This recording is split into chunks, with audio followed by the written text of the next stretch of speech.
everyone remain calm.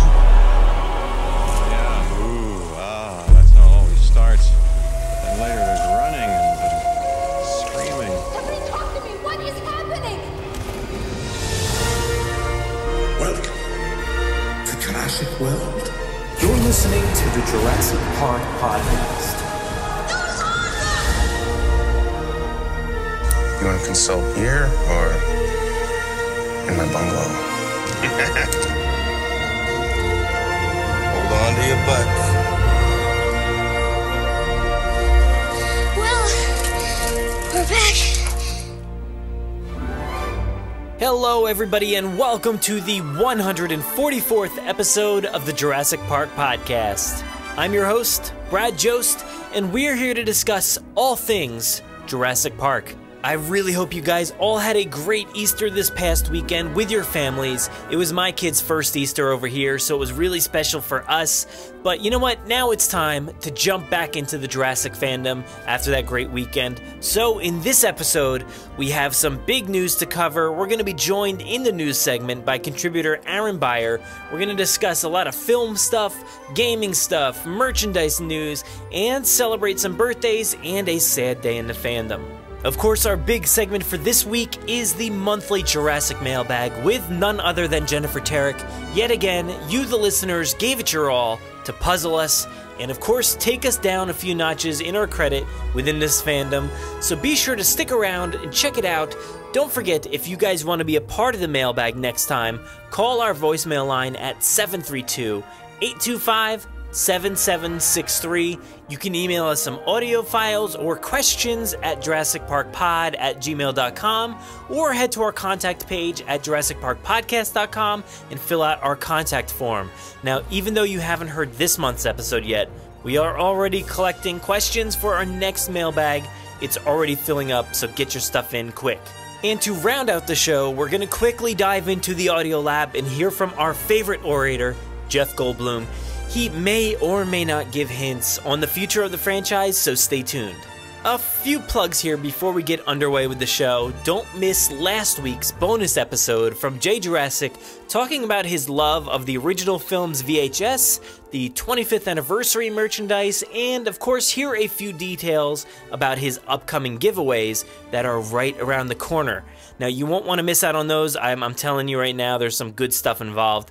Also, Tom Fishenden recently visited the Funko headquarters out in the UK to take a look at their offerings, speak with a few awesome employees, and get a good sense at everything going on over there. He also put together a great article on that whole experience, which you can find on JurassicParkPodcast.com. And also stay tuned for Thursday's bonus episode, where you're going to hear a little bit of his on-site audio from Funko. We are so busy over here, it's crazy, so much stuff going on, content all over the place. But enough of all that, we've got another packed episode for you, so why don't we, of course, start this episode off with a bit of Jurassic news from around the world. 18 minutes and your company catches up on 10 years of research. Access rate program. Access new security. These pictures were taken in hospital in Costa Rica 48 hours ago. I don't want to jump to any conclusions, but look. Boy, my head being right all the time. But today, I guarantee it. So we're going to try something a little bit different here in the news this week. We're going to bring in Aaron Beyer, kind of banter back and forth on some of these news stories and see what we come up with. So Aaron, how's it going? I'm doing pretty good, Brad. How are you? I'm good. Let's get into this first news story here. We have the announcement that Colin Trevorrow is going to be directing Jurassic World 3.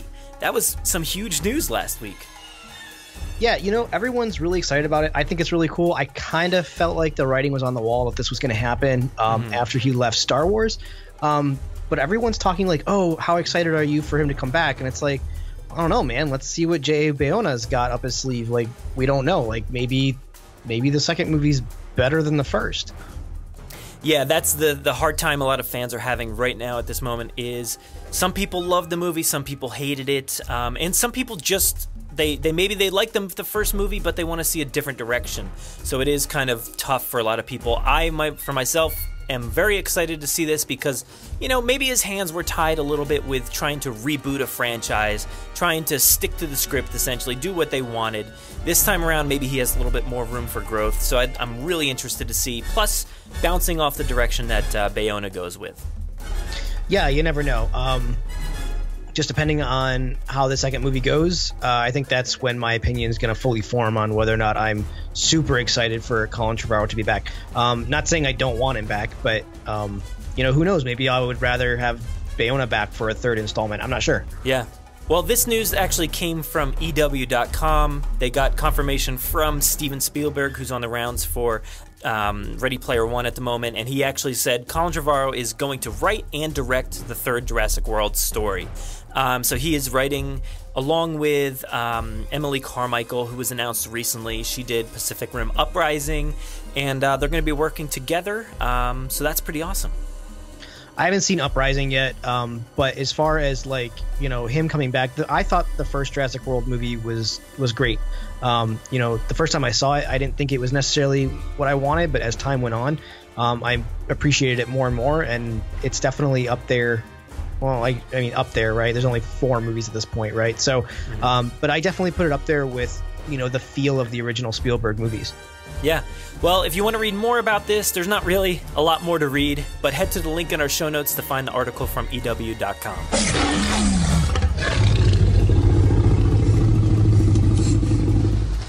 Next up, we have a lot of information regarding Jurassic World Evolution. This past week, a lot of people got to, well, this actually dates back a little bit, a few weeks, but this past week they got to release the footage of them playing through this game for a little while, some interviews with Jeff Goldblum, and some of the content creators. So we got a lot of information here, and why don't we just start off with the pre-order information right off? All right, great. Yeah, it looks like the base price is going to be $59.99, and that's for the base game. That's US dollars, and that's across PlayStation 4, Xbox One, and Steam. There is a digital deluxe edition, which comes with some, you know, other content. I'm assuming more like a season pass type situation. That's $64.99. That's across all the 3 platforms, and there's some pretty cool pre-order bonuses. Yeah, this even just the base games, you get this like exclusive skin for the ACU helicopter and the Ranger vehicle, so you get a Jeep and a helicopter there. But you also get, if you get the deluxe version, there's actually a lot more to it. There's 5 exclusive dinosaurs, that exclusive skin for the helicopter and the Ranger, and these dinosaurs, they look pretty cool so far. Yeah, I noticed on here that Styracosaurus is one of them. That's definitely one of my favorites. Majungasaurus and is kind of we've seen it brought up in the Jurassic Park franchise before, so that's pretty neat. The Archaeornithomymus is a nice little callback to the banter that Claire has with Owen while going to check out the Indominus. Yeah, no, because I couldn't pronounce it. I mean, I can pronounce it, but and then we've got Crichtonosaurus, which we were talking earlier. We were laughing. It says on the wiki that it's named for Michael Crichton, but it's kind of a lame-looking dinosaur, which is too bad. Yeah, and the Suchomimus, which is nice. So it's a good grouping of dinosaurs right there. Yeah, what's cool about the Suchomimus, I believe that's the one that has the paint job from the original promo art for the Jurassic World website. So that's a really cool nod too. Yeah, so these deluxe editions, I guess, are across all platforms there. So really cool, and I have a feeling a lot of people are going to be going for this deluxe edition. Yeah, I mean, it's only a few extra dollars, and you get a bunch of extra stuff. So why wouldn't you do it? It's not like they're asking like another like $20 or $30. Yeah, and at least we got a lot of footage from this game, which is really, really cool. A lot of people playing through it. We got a real idea of how this game works. A lot of people are saying it's, you know, so close to Jurassic Park Operation Genesis, and specifically we got to hear what's his name, Jeff Goldblum, talking as Ian Malcolm, and what I got from it is that he is super snarky, as we expected, and it almost sounds like he's just like being himself, reading a script, maybe not necessarily even being Goldblum, but at times you can definitely hear that influence. I just heard him being super snarky, like what could possibly go wrong, you know? But that's what we expected. Yeah, I'm excited about that. I think it's I mean, I wasn't even gonna say it was important to necessarily have a staple actor from the franchise be in the video game, but I think this just adds a little more, not relevancy, but like just a little more accreditation to the game, and you know, and them trying to hit it home with the fans. But yeah, it definitely looks like Operation Genesis 2.0, which I have zero problem with. Everything down to like the tornadoes that really make no sense on an island. I don't think tornadoes form on islands. I could be mistaken. Who knows? But you know, like it's not even. It doesn't even look like a hurricane. It literally just looks like a dirt tornado that you might see like in the Midwest. Yeah. But so that's cool. Yeah, and it looks like there's a lot of characters within this game. You get to learn about them. Like Cabot Finch plays a big role in the first bit of the game, at least. He's like a public relations / crisis management guy. Later on, you get to select divisions, and you have like science, entertainment, security. It looks like Dr. Kajal Dua. I don't know how to pronounce these. Don't quote me on these. But Isaac Clement, George Lambert. So these are all people that are, you know, associated with those divisions. And then once you add these characters, it looks like there's actually a lot more to open up within the game. So maybe we'll see some more familiar faces from the franchise. That would be nice. We do get to hear the Jurassic Park music, which brings up an interesting point that a lot of people are wondering, like, how can we stream these and make money off of them, whether it's, you know, YouTube or however you're streaming your gaming. So that's a big question for a lot of people. Well, you should probably be able to turn off your music, I'd imagine. Most games have a slider for that. You know, but you know, that's on the developers. You know, Yeah. that's their game. call. Yeah, it's their game. So, in my opinion, and this is a total tangent, I think streaming has gotten a little bit, I'm not going to say out of control, but the idea that people feel an ownership to be able to stream. We have to remember that this is someone else's art that they allow you to make money off of. So, if they don't want you streaming it, and you know what they're putting in the game makes it impossible, that's on the developer, and they have every right to do so. Yeah. So like I said, we got a good look at what you can do. There's actually a lot of nice touches, like you can drive around in those Jeeps, you can fly those helicopters, and you do a lot of like tranking of the dinosaurs from like the helicopter or wherever you are, which was very cool.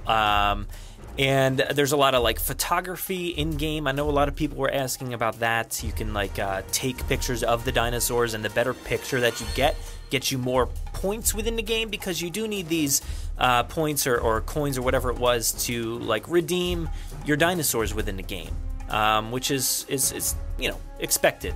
You get to name the dinosaurs, the buildings, and this is an interesting point here.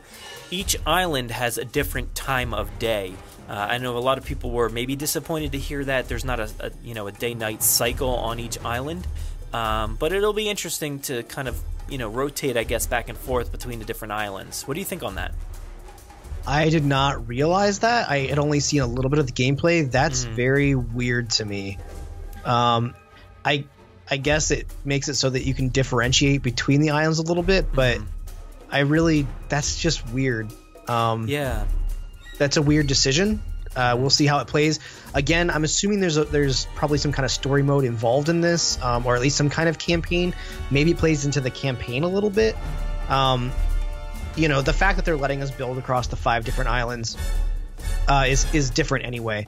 Than the last game. The last game you just built one island, and it was you designed it yourself, and maybe this is just a different way to give it some variation.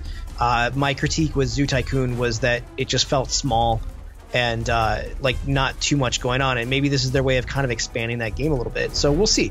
What I'm noticing here, there's definitely a lot of Jurassic Park fan favorites like the Cosmosaurus and the Edmontosaurus.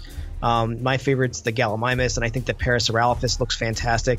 But we're getting a lot of dinosaurs that maybe there were Kenner toys of, or there were mentions of in the movies, or you know, something like that. So it's definitely feels really fan servicey. Not seeing the you know, as far as like skin colors, not seeing any kind of variations as far as that, like maybe match the toys or even match like other movies. Like everyone was kind of hoping there'd be different raptors from each movie. No announcement or proof of that quite yet. I hope that comes in eventually. Even like the raptors, I was talking to you earlier, the raptors don't look reminiscent of any particular film. There's a green one that maybe looks like Charlie, but other than that, these raptors just kind of look generic, if that sounds terrible, but they do. They look a little generic as far as color goes. Yeah, well, there's a lot of information, and I haven't, sifted through everything yet because all these different people all released different videos talking with developers and playing through, so they all kind of came across a lot of different information. Even though we got probably about 40 minutes or so from like each person, there's still like a world of a game like left over to explore and to understand how it all works. And hopefully there's more raptors or more characters and stuff like that that we get to learn about. But for now, head to our show notes, find the links for all this stuff, and check it out. We have a look at some new Mattel toys from Jurassic Outpost's Facebook. They have a gallery on their Facebook page of all these different dinosaurs. They're basically exclusives from Walmart and Toys R Us, so we'll see how that plays out. But did you get a chance to look at these, Aaron? Yeah, I'm looking at them. I don't know if I necessarily think there's like the dino damage ones, right? Or is that what they're calling them? Yeah, something like that. There's like the damaged attack ones, and then there's some new bigger ones coming through. I definitely think the bigger ones are way more attractive than the smaller ones. Down to like, I think the Ceratosaurus is phenomenal. I know that you don't necessarily like that dinosaur, but I think this toy Ceratosaur looks amazing. And I think the Gallimimus, because I'm always a sucker for a Gallimimus toy, I think it looks pretty good. But like, is this like a Protoceratops or something? I don't think that one looks great. This Herbarosaurus, I kind of disagree. I like the Protoceratops. I kind of like the dinosaur. It harkens back to my childhood. I had a toy. I actually probably still have it sitting right next to me. But I had a Protoceratops, and I always loved that toy. So this kind of reminds me of that. It's neat that we're getting one because we've never had one before. But at the same time, like, I kind of wish it was the colors of the ones from the ride. That would have been really cool. But that's not to say that these are all bad. Like the Stygimoloch is great. I think the Dimetrodon is a little weird looking. I love it though. That's another one. I had this old Dimetrodon from my childhood, and I've always wanted like some awesome Dimetrodons in the new series and stuff like that. So this will be good enough for me for now. I'd love to see Dimetrodon in the actual movies. I know, yeah, that'd be phenomenal. And then there's the big Ankylosaur, which I'm actually really excited to get. Yeah, I actually really like this. I think I passed on the Jurassic World versions, but this one looked really nice. I like how it's packaged on its side, so you get like a top-down look at it. Yeah, there's a lot to go through here. There's actually a Velociraptor, which is interesting looking. I don't know if you got a close look at that, but it's a Destructosaur. So I guess it comes with a bunch of these come with like a little crate, kind of steel crate with a smaller dinosaur, which is blandly painted on most of them. But that's fine. They're small dinosaurs. And then there's the big dinosaur, like the Velociraptor in this case. Interesting paint job. I don't hate it. It is interesting. Yeah, I don't hate it either. You're talking about the blue with like the yellow stripes or whatever. Yeah. It's really neat. I think it's a little disappointing that the small dinosaurs are basically just solid color molds. But the cage aspect is kind of cool. I honestly was hoping that the toy lines were gonna the toys would come in like cages. Kind of like, if you remember like Street Sharks from back in the day, I was kind of hoping that they might put these toy dinosaurs in cages just as packaging, but that's not happening. No, but the packaging sort of tries to replicate cages in a way. There's like steel bars and such, but it's not like you're talking about. It's a bit different. I think it would have been cool if they could have added just a plastic mold like cage around it. Yeah. But you know what? That would have taken away from the actual product itself, having bars going across the animal. But like I'm still like this Stygimoloch looks fantastic. Yeah, it does. Hopefully most of these are Walmart exclusives and not Toys R Us exclusives. Considering Toys R Us is heading out, but we'll see. Yeah, I like this stuff. If you want to check them out, head to the link in our show notes. Lastly, here in the news, a little bit of a shout out to Vince Vaughn and Richard Kiley. Their birthdays were actually last week, but we kind of skipped over the news last week. Happy birthday to both of them. Also, this week, we do mourn the loss of Bob Peck, Robert Muldoon from Jurassic Park. He passed away on April 4th back in 1999. We poke fun a lot at Muldoon and his socks, of course, but really let's take a moment to think about the great job that he actually did do in that film. Thanks, Bob.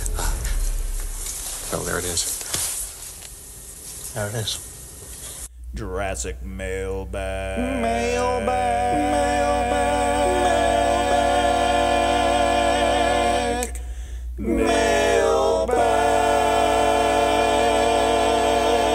Jurassic Mailbag never fails. It makes me wag my dino tails. I'm Brad and Jen, your Jurassic Mail.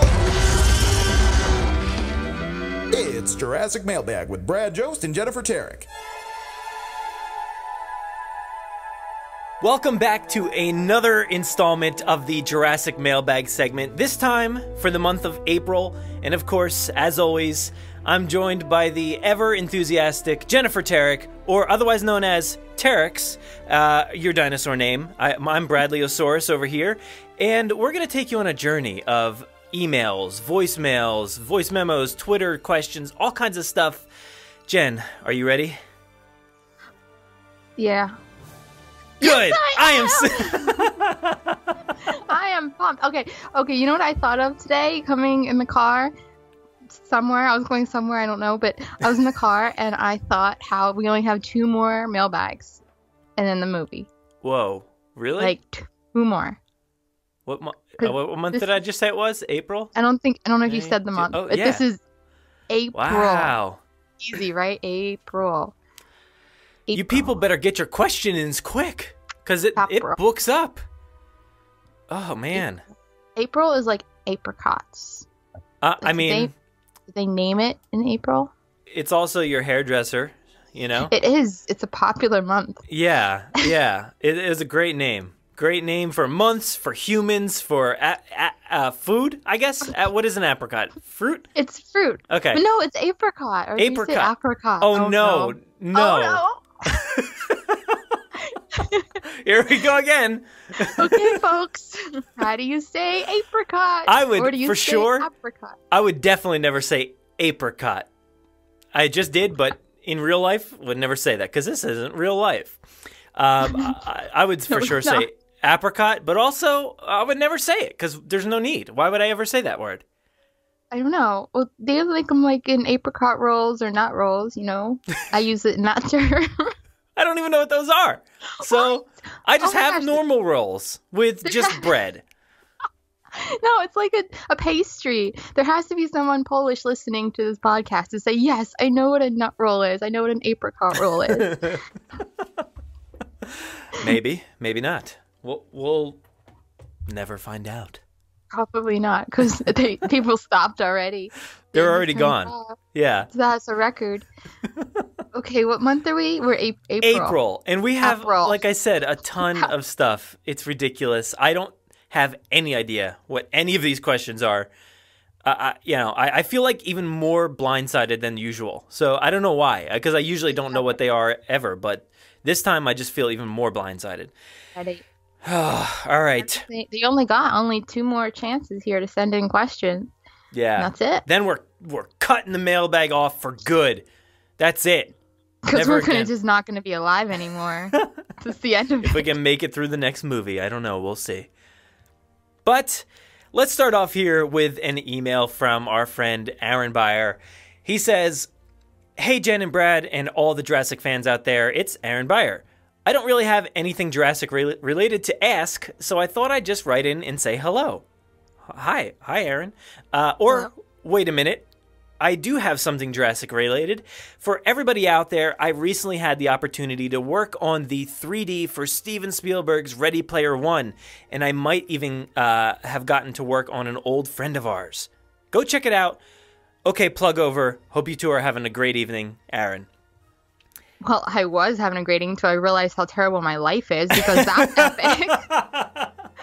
Like, now I just feel terrible about my life. That's amazing.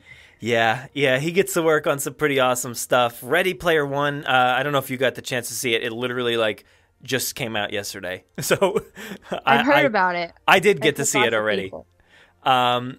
It's awesome. I loved it. I mean, I read the book first, and I loved the book, and the movie's a bit different here and there. But, man, I mean, I guess it's like hard to... It's not really. I mean, everything's in the trailer. So this scene that he's talking about, an old friend of ours, a big, stompy, roaring female dinosaur. Does that give it away? No one would have any idea. Yeah, so he worked on that. The 3D, I saw it in 3D in IMAX. The thing looked beautiful. The whole movie looked awesome. I was just blown away. It was like so much fun. I don't know when the last time I had like that much fun. Maybe like Thor, I think probably. That was pretty fun.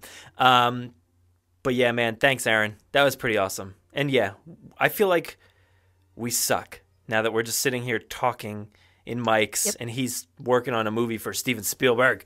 Ugh. I go through this every day in my head. It's another day here, but good for you, Aaron. Same day. Enjoy your life. Different day. So sad. Oh, thanks, Aaron, for depressing us on the first question. It wasn't even a question. You didn't even have anything to say other than showing off. All right, moving on. So next up here, we have a voicemail from Yaroslav. So let's take a listen. Didn't start it from the beginning. Awesome, you know? Professionals. Yeah, let me start it from the beginning. Hey guys, it's Yaroslav. I have a question. If we were to see Sorna again in any of the future Jurassic films, what site would you like to see again, like for the visitors or whoever's there to stumble upon? I know in Jurassic World we're seeing a lot of the old facilities from the original Jurassic Park, like Visitor Center, and well, I think that's about it actually. But yeah, if they ever went back to Sorna, what would you guys like to see? I know a lot of people probably want to see the worker village again. But I was wondering, maybe you guys would be interested in seeing the aviary. I personally want to see like somehow, I don't know, you know, how they'd show it, since the trailers blew up, but if they got to the bottom of the cliff and they saw remains of the RV and stuff like that, that's kind of been, you know, a personal want for me for a long time. But anyway, yeah, I don't know, I was just wondering what you guys would want to see if you care to ever go that route in the future with the films. But anyway, keep up the good work, and yeah, hopefully, you know, April's a good month. It's my birthday month. We should be getting more Jurassic stuff, hopefully. Well, yeah, actually, Mattel comes out with all the toys, so yay! All right, guys, thanks. He sounds just about as enthused as we were trying to do before we hit play. And that was us before hitting play. Yeah, that was very accurate to how we're feeling right now. We were trying so hard. But I did like that question though. That was actually pretty good. I don't think anybody's asked anything like that. Do you have anything that comes to mind? Whales. Did you just say whales? I don't want to see whales. You want to see whales? I would like to see whales on Sorna. I would like to see the whales, but in addition to the whales, I would like to see, I like the aviary. I'm a big aviary fan. I don't know why, but I am, and I would like to see the aviary again. Definitely. That would be really cool. I don't know how that would happen or what they're going to do over there or what story we're in, but yeah, I really like to see the aviary for some reason. Yeah, I think it was just kind of like visually like a really cool scene. Something that looked awesome, and at this point you could just see how torn apart it is and you know, see what's left in there. That would be pretty cool. Yeah, I think that whole thing is just a really cool visual thing that I like. Yeah. Why am I on this podcast? Well, I literally just said the exact same thing. Very cool visual thing. Why are we on this? Yeah, that's a better question. I think, I mean, okay, let me think. I want to see the whales. I want to see the whales. I want to see, yeah. As soon as he started talking about this, I was like, I want to see like the spot where the trailers went over the cliff. Like, and he of course brought it up. I don't want to copy it too much, but that would be so awesome to see like the destruction, if possible, like down below. I don't know how feasible that would be after this many years, but that would be something really cool to see. I would also like to kind of revisit, not anywhere in particular, but the redwood style of Sorna, because I felt like that was obviously like our first glance at Sorna was like in the a few minutes into the movie, obviously, but when they're in the redwood area kind of forest, and it was very cool to see them kind of traversing through there and walking through there. I would like to see something like that again, because it was so different than the rest of the jungle, and then it made you question like, oh my god, how is this here? Why is this atmosphere or environment here on this island? It's very strange, but I would kind of like to see that again. So all right, you're good. You got it. So Jurassic 3 and Lost World were on the same island, right? Yeah. Okay, so that would have been cool if 3, they would have stumbled upon some Lost World stuff. I know. Because that would have tied that. And then in whatever one in the future, if they were to stumble across stuff from both films, that would be kind of neat. Yeah, I would kind of like tie things together a little bit, because everybody does have that separation between those two movies, because they are so drastically different. Like, it's jungly in Jurassic Park 3, and then it's more like Californian redwood, like out in Sorna on the Lost World. So it's very confusing.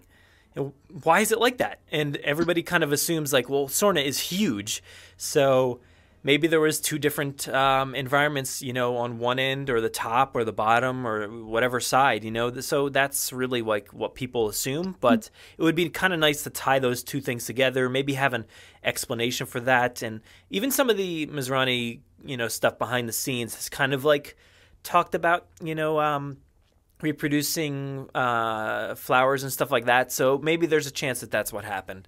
But that's what I would pick. I would think I'd pick the redwood stuff, because I want to see something different than just straight jungle. And what's cool with Jurassic is they do stick to their own timeline for the most part, except recent.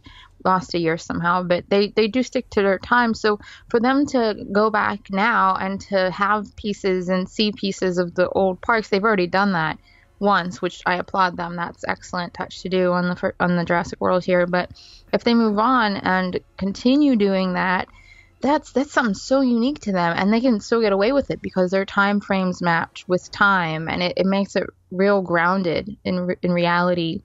And I would love that. I think that's so cool, and they have that. Some movies you could do it and be like, I don't know, but with Jurassic it totally makes sense with the way that they're set up. Yeah, so that would be a missed opportunity if they don't do that, actually. And the DPG stuff that's been going on recently, they've talked about where these dinosaurs came from. They talked about moving them from Sorna to Nublar. So, I mean, there's a chance that whatever was there was just kind of like left in ruin or knocked down. I don't really know, but there's a chance that nothing was ever touched, So it could look just as old and decrepit and just like terrible still, kind of like the visitor center did, or even any of those facilities really from the Lost World or Jurassic Park 3. They were all in ruin, and they looked fantastic. There could be a good chance they do visit that, if not in this one, the next one, because they are mentioning, they are like reminding the audience that it exists, and they're kind of putting places on this was from here, this happened, we did this way, so they're not just forgetting about it. They're kind of reintroducing it a little bit through this stuff. So, I mean, it's possible they could go back there and kind of do both islands at some point here. I would love it. I hope we have the chance. So, I think those are our picks. Thank you, Yaroslav. That was an awesome question. Let's move on. This one is from Sean. He actually filled out the contact form on our website. So this message says, "Hi there, longtime listener, first-time commenter.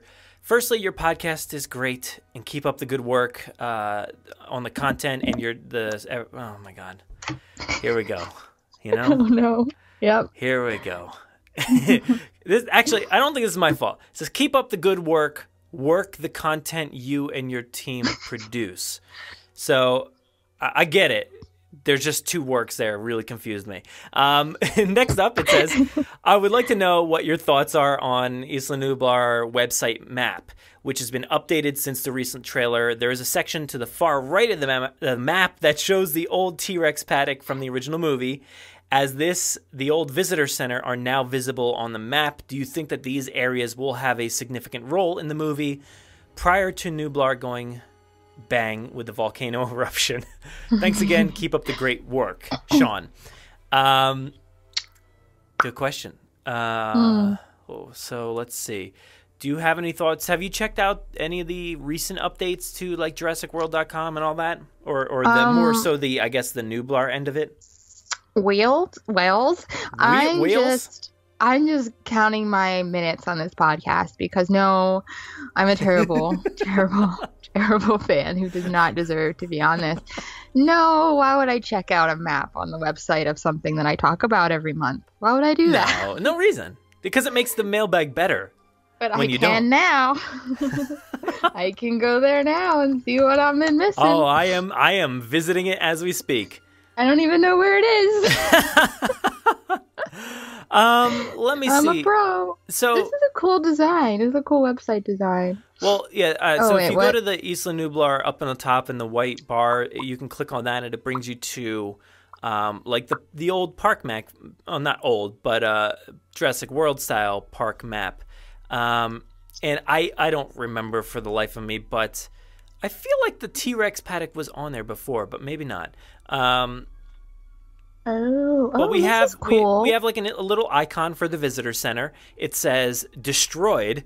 Dr. John Hammond's original park flickered to life 25 plus years ago.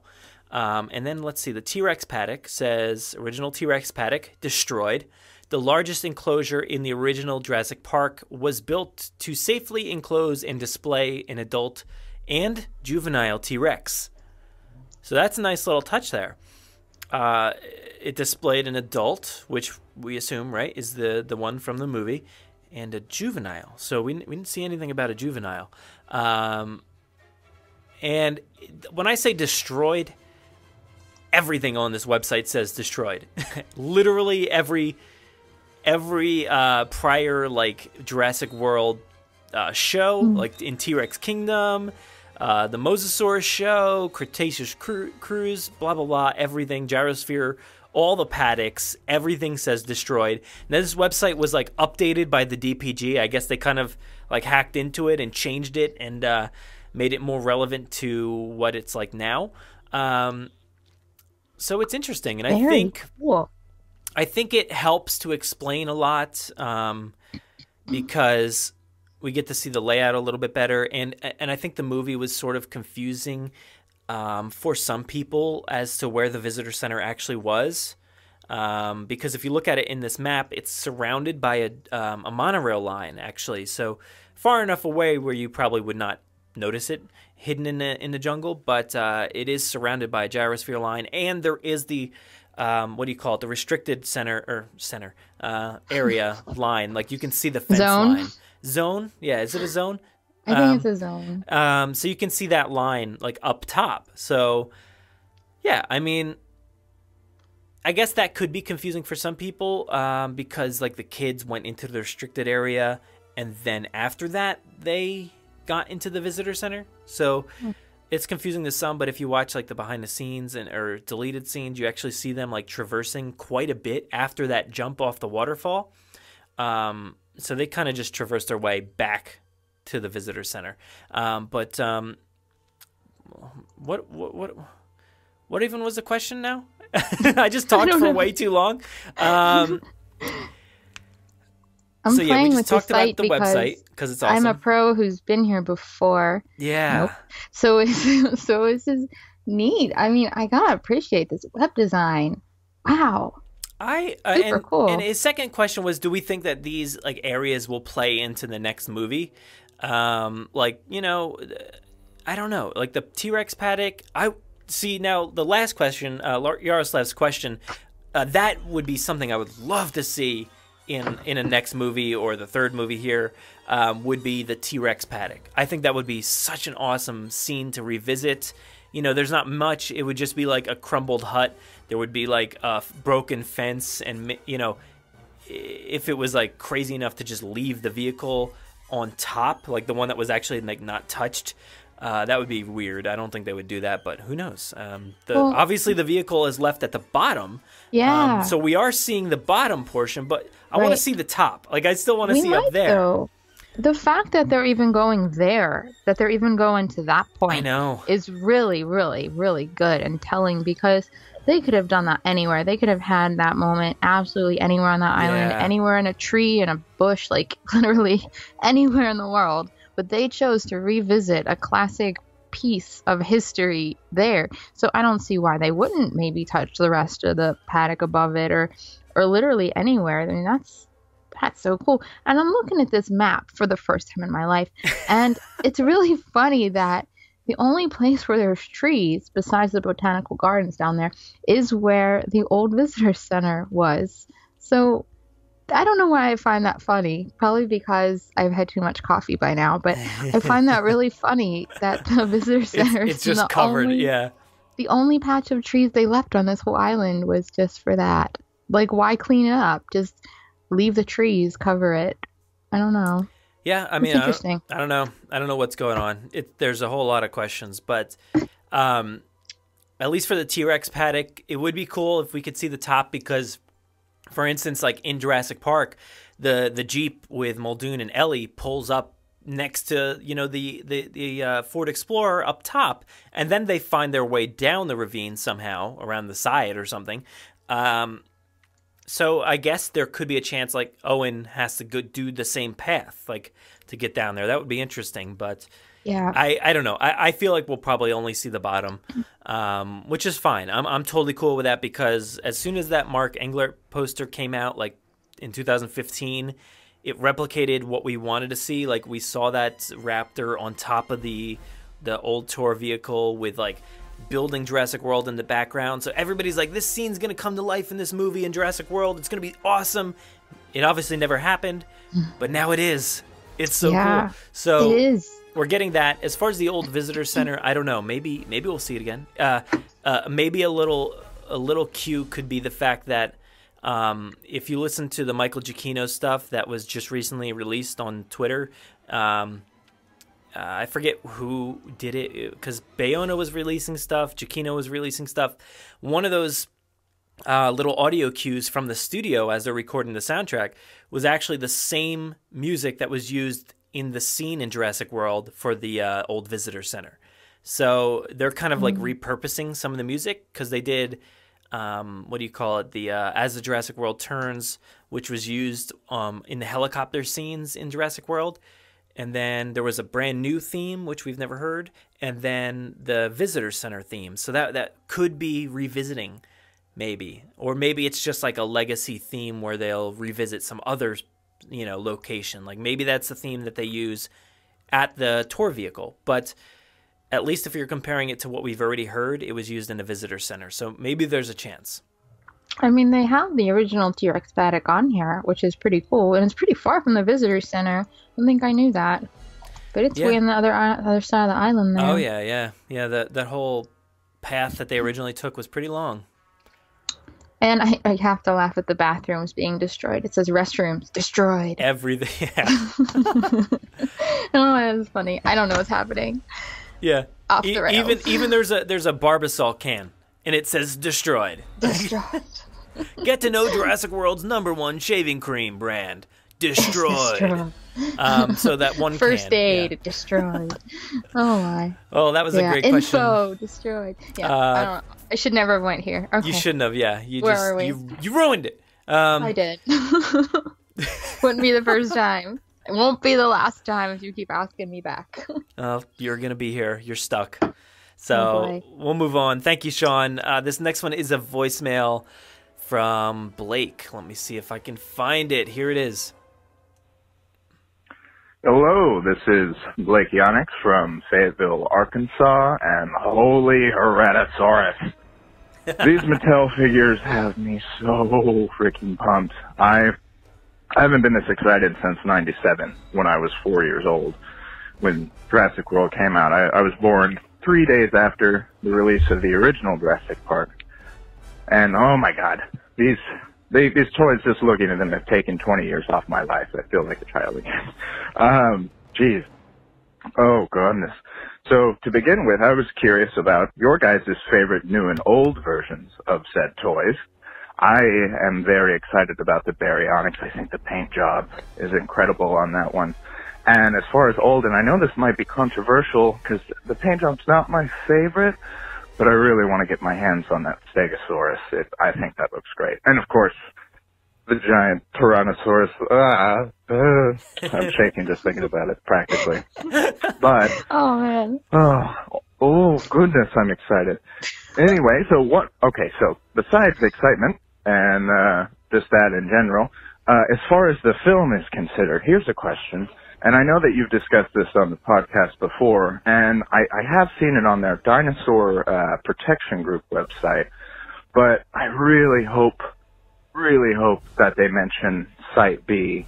And if so, do you think that the incidents in San Diego will have any consequence on the what's happening now? Probably not. I don't know how that would exactly tie in, or if that made any sense. I'm sorry, I'm rambling. I'm just staring right now at these action figures, and my mouth is watering, so it's getting difficult to speak.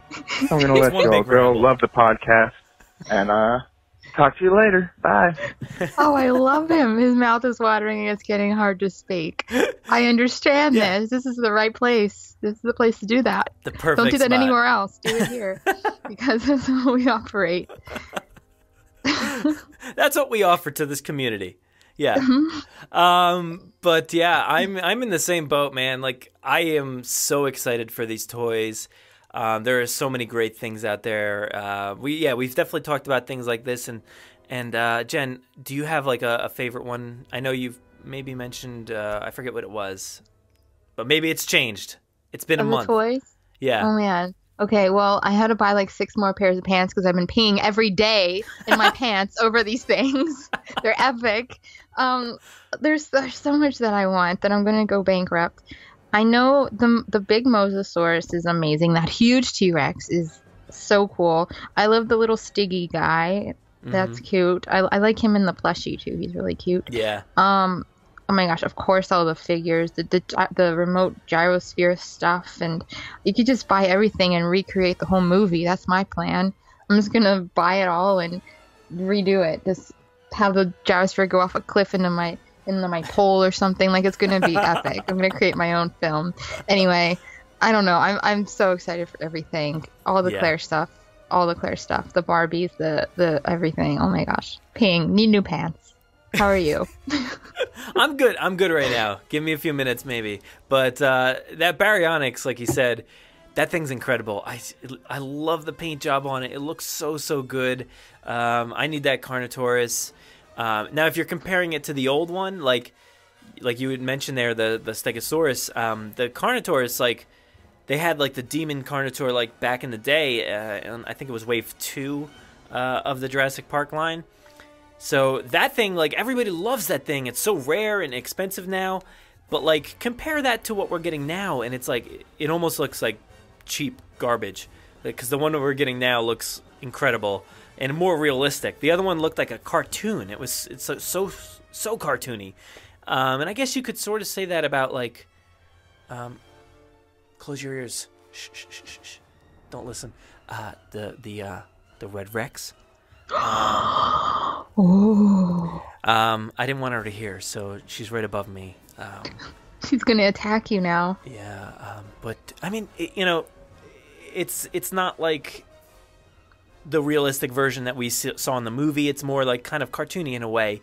So I don't know. I kind of like the realism that these toys are taking this time around. It's so awesome. And yeah, I don't know. It's gonna be a struggle because, like, I want to buy everything. I'm not going to be able to buy everything all at once, but if I'm standing in that store and there's like a bunch of different pieces, it's going to be a real struggle. I'm going to be standing there for like hours, I think. See, I'm not big into toys. When I was little, I kind of missed that boat. But I hear a lot from people around the community, a lot, ever since I even came online and was involved here. I know the Red Rex is a big thing for people, and for that always was the standard. Like, oh, it's never going to be that Rex. It's never going to be up to there. We're still not up to there. But now for you to say, hey, wait a sec. Like, maybe, with all the nostalgia and everything, like, maybe, you know, even with all that accounted for, we might be in a good spot. Like, we might rival that. And so that alone speaks volumes, because I've heard that a couple times from people saying, well, this is actually better than what I thought I could get. It's better than the Red Rex. It's better than all this. And that's the highest compliment I think it can get, because I know that's been a standard for a long time in the fandom. Well, whether they're better or not, like, it's hard to say at this point, but even if you can talk about that, that is saying something. Like, even if you can compare them at all. And it's not going to be possible, I don't think, for me, like, to say, like, I like this new one better than my Red Rex. It's not possible, because I just have so many memories. I love that thing so much. I think it's awesome and beautiful and just such a cool toy. And I think the real feel skin has something to do with that, and you're not going to really touch that on this new stuff. There's maybe like one or two pieces, I think, that have real feel-ish. I feel like it's more like the, what do you call it, the Bull T-Rex, which is more of a plasticky than the rubbery. But, yeah, I don't know. I am so excited for that stuff. Can't wait to see it. The quality is ridiculous. But I think I saw a few people already get the Baryonyx from Toys R Us. Yeah, some of the stuff has been finding its way out onto the shelves. It's, not due until April 16th, but it's been out there. So you guys got to, like, double check. I've been calling, like, Toys R Us, like, finding out, hey, do you guys have this stuff? And I got the runaround a few times. I've gone to two different ones. They didn't have anything. I called one, and they're like, call back tomorrow morning. And so I called back in the afternoon, and they're like, yeah, we have the only thing we've ever had. It's in the front. And I'm like, I was there yesterday. I didn't see anything, so I don't know what you're talking about. The other one I went to had nothing. I called like two other places. They didn't have anything. I have to call it again tomorrow because apparently the truck's coming in. So, so we'll see. Maybe by the time this airs, maybe I'll have some in my hands. That would be awesome. Not expecting it because it's kind of hit or miss at the moment. I know. Those people who are finding them are lucky, because I went to mine, right? And I go to the customer service, and I really think the person behind that desk was like a random person that just found a shirt in the back and just sat down. I don't think they knew they were working at Toys R Us. They probably thought they were Pizza Hut or something. They're very, very confused. And it's very tough at the moment because, like, they're out of a job. Like, that's it. Like, they have to work there, but they know that their job is ending. Like, so it's a really tough position for them to be in a way.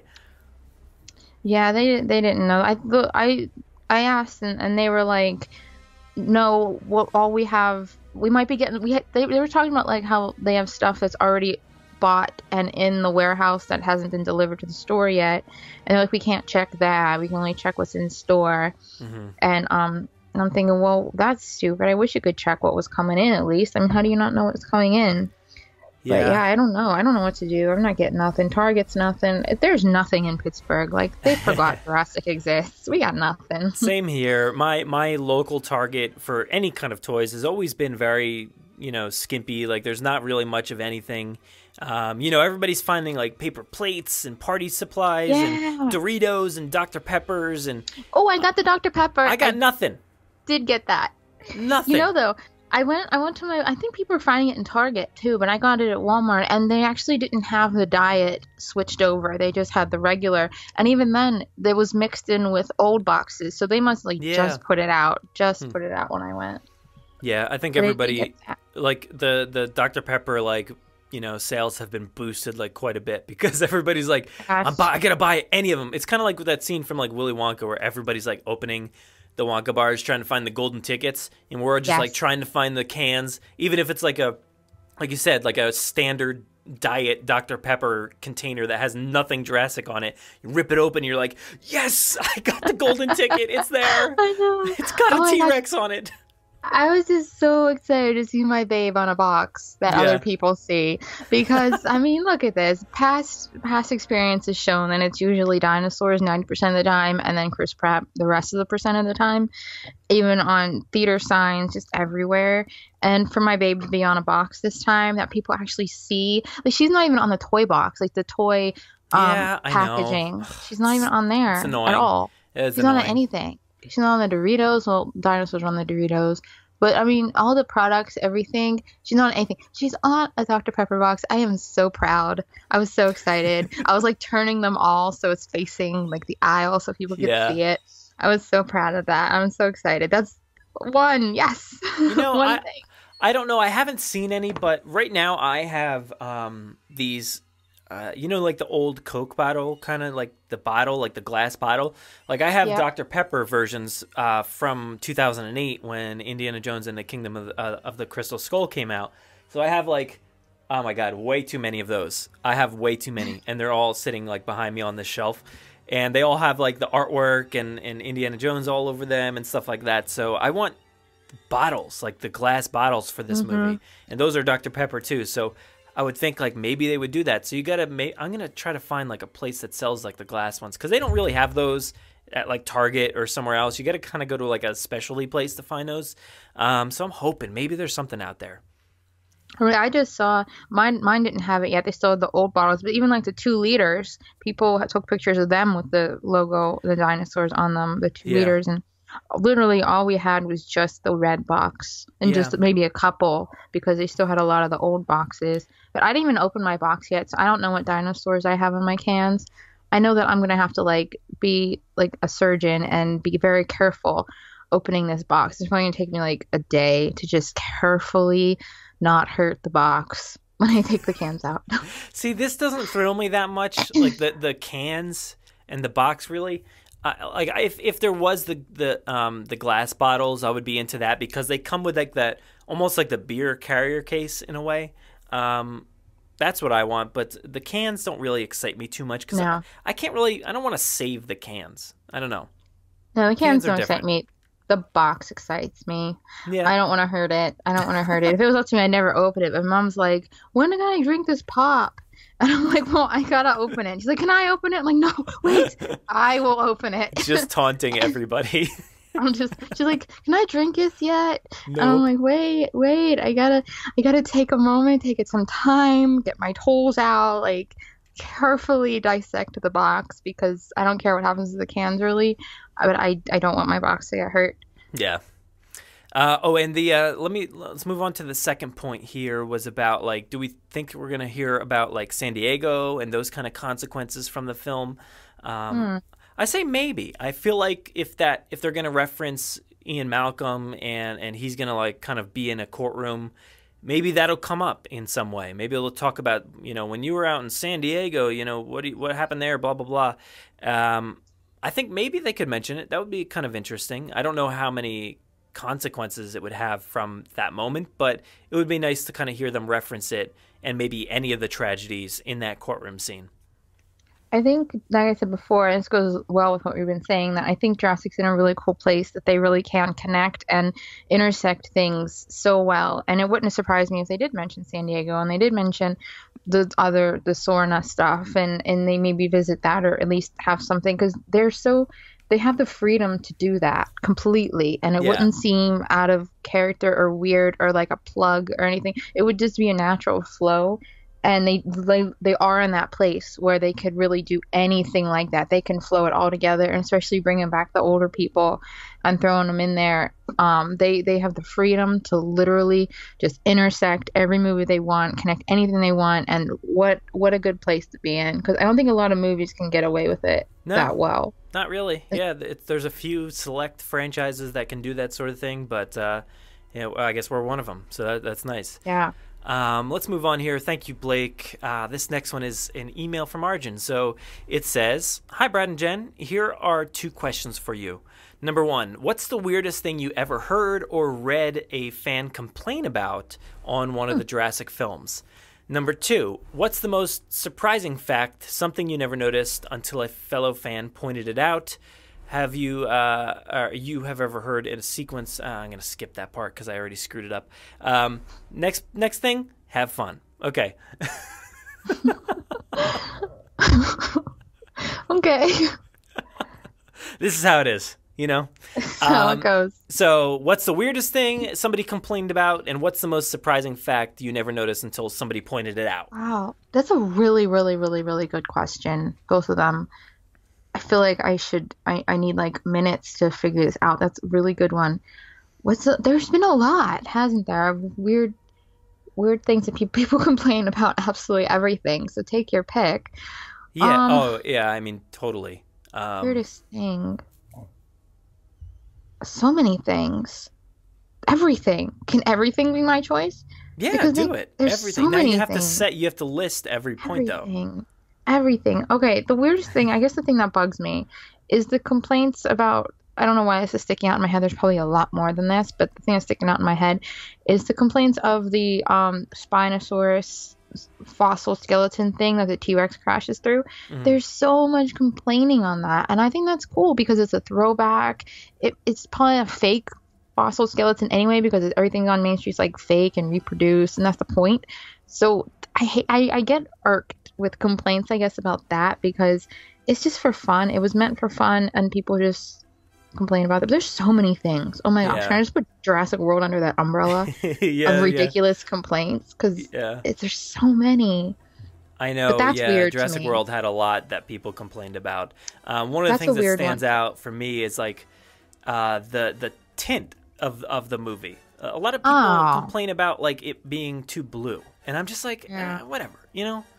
Who cares? It's not a big deal overall. Like it's not really ruining my enjoyment of the movie. I know maybe for some people it is, but I'm okay with the movies looking different. You know, we're in a different time period. Everything's kind of updated, and they chose to go this route with the style of it. And yeah, maybe if you put them side to side, they definitely look different. But who's doing that? Are you watching two TVs? With one of them has Jurassic Park, the other one has Jurassic World? They probably are. Is it really messing with your eyes that much going from one, like if you're watching like a marathon? I don't know. I just don't get that complaint really. I understand if you don't like it being blue, I guess, but it just kind of bugs me too. I got so that's two more really quick. Oh, Claire's heels. Can I just throw that in there? Oh, yeah. I was wondering if that would get there. Yeah. You know, it's just so defaulted by now. I don't even know why I bother. But yeah, those complaints are absolutely ridiculous. And then Zara's death complaints annoy me as well because dinosaurs don't care who you are. They're going to eat you regardless. And you don't need to deserve a death. I mean, you just do. You just die or not. Those complaints bother me. That one has always bugged me. Like everybody talks about how you have to deserve your death. It has to pay off in some way. And I'm like, no, it doesn't. It doesn't have to. It doesn't have to follow this weird rule that you came up with, or you know, some filmmaker came up with a long time ago that says everything must pay off. Like, it doesn't have to. And dinosaurs, dinosaurs, like you said, do not care. They're not gonna think, oh, that guy's a bad guy, I should eat him. They don't care. They don't see that. That mentality has actually been hurting this movie in so many ways because that's what people hate about Claire, because they're like, oh, she's a terrible character. Why didn't she get eaten? Why didn't she die? Like, she should have died. She's a bad person. And I'm like, well, why should that warrant anything? I mean, that doesn't make sense. It shouldn't matter who you are, what you do, or how you act if you die or not. Like, you don't deserve to die or not deserve. It's just what happens. It's just the dinosaurs eat you or not. Yeah. That bothers me, those complaints. Yeah. Yes. Yeah, that's a good one. Do you have anything that surprised you that anybody else pointed out? Oh, probably so many things. That's a tough one to pull out real quick. Well, didn't we have a question about this once before? I think Amy might have asked it, or Veronica, one of those two. Maybe, yeah. I think something along these lines. What were you surprised to find out like years later? And I know my answer was that the video Nedry's watching of the guy in the rain, that's a recorded video and you could see the thing like going across playing the video. Mm-hmm. I never noticed that before until someone told me, and then now I see it all the time. Yeah. And I may have said this on that episode too, but like I didn't mention specifically which scene, but there's like a scene where like one of the dinosaurs kind of crosses a threshold that it shouldn't. It kind of like breaks through like something else that was already there. And I won't like point it out because I don't want people to like see it and be like, oh, it ruined it for me. Like but like there is a scene like that where the CGI kind of breaks through something else that it shouldn't have. And that was not anything that I noticed before. So that's my pick. I do have one, like, I guess we were going more with technical things, but story-wise, if their question was more about story-wise, I have to say, after I saw Jurassic World, and I mean, you pick up a lot of the references to the original, but then I remember going on my phone or computer or whatever and seeing a list of comparisons of, like, paying homage or whatever to Jurassic Park and this mirrored scenes and just all this stuff. And when I was going through that list, that was some stuff I never noticed before. And that was like blowing my mind. Now it's common knowledge to everybody, all that stuff. But first viewing, you don't pick up on every single thing. I remember going through that list right after and seeing all that. And that was big for me. That was really, really cool. So that I guess that could count story-wise. I love those like Easter egg lists. It's always fun to kind of read them after any movie. And like one like Ready Player One, like I just saw, like there was like Easter eggs literally every second of that movie. So that one's going to be a fun one once everybody kind of dives into it. I'm excited for that. But thanks, Arjun. That was awesome. Let's move over to another voicemail. This is from Philip. Ready? Hey, it's Philip, otherwise known as Scorpiodina16 on Twitter. I just don't want you guys to keep saying that extremely long name. I hope you're doing well. And I wanted to try my luck at something. Well, not really. I don't know. I wanted to try something. Jen was given the dinosaur name Terek in the last episode, or like a couple episodes ago, and I don't know about that one. You know, I'm a bit of a paleontology nerd. I want to study paleontology when I get older. So I think I can help you get a far better dinosaur name. Because dinosaur names are made with like a mix of Greek and Latin or something like that. So I couldn't really think of one for Brad. You know, I think Brachiosaurus is fine right now or whatever it is. But Terex, one thing is, okay, it's catchy, it kind of rhymes with T-Rex, but there's a Star Wars character named Terex, and I know that Jen doesn't like Star Wars that much. Thank you, Philip. So you don't want that name. Thank you, Philip. I have a better one. It's very stupid, though. Barbie Venator. You said you'd hunt down, like, 3 of the Jurassic World Claire Barbies in case anything happens to one, like an earthquake. So Barbie is the first part, and Venator is the second, and Venator means hunter in dinosaur names, so you are the Barbie hunter. I think it's kind of catchy. Not to toot my own horn or anything, but... So I hope you like the name. I've been loving the new mailbags. I love what they've become. It's so funny and so great. You guys are the best. I hope you're doing well. See ya. Oh, man. Okay, so I appreciate the understanding of the Star Wars reference that obviously I did not know. And so I appreciate saving me from that. And I do want to hunt those Barbies down, earthquake or not. So that's valid. That's funny. Boy, I appreciate that Star Wars save. I feel real bad right now because I consider myself a huge Star Wars fan, and I've never heard that before. So I just looked it up as he mentioned it. Apparently, there's a character named Terex in a Poe Dameron comic. So I didn't read that comic, unfortunately. There's like an insane amount of Star Wars comics that are impossible to keep up with, I feel like, unless you have like one of those like reading services that get you all the comics or whatever. But man, I'm kind of more blown away by that. I'm kind of like sitting here like, man, I feel like I messed up as a Star Wars fan. What am I doing? I just feel like dirty and ooh. But I was there for like weeks. Yeah. Ugh. Hey, I'm not losing it. I still think it's pretty good. But I like him. He's also like Oh, Bradleyosaurus, that's fine. We don't need who cares? That's a good one. Like, thanks, man. Thank you for putting in the effort. But he's like, here, let me search the cosmos for one for Jen to save her from Star Wars. Yeah. And then he took what we said in that last podcast, or maybe one before, I don't know, about me wanting all the Barbies just in case of an earthquake or natural disaster, which is a valid point. Yeah. So, I mean, he's really paying attention. That's something. That's epic. Yeah. Oh, God. Well, thank you, Philip. I'll try not to say your full Twitter name or whatever social media it's from. But it's really not wasting that much time. I mean, our last episode, I think, was like 2 hours. So maybe that was the cause. But I don't think so. This next one is an email from Luke. And here we go. I'm probably going to mess this up, but I'm going to read it anyway. Do you believe the Velociraptor in the maintenance shed had no immediate intention of killing Ellie and was in fact playing with her, taunting her, maybe even manipulating her?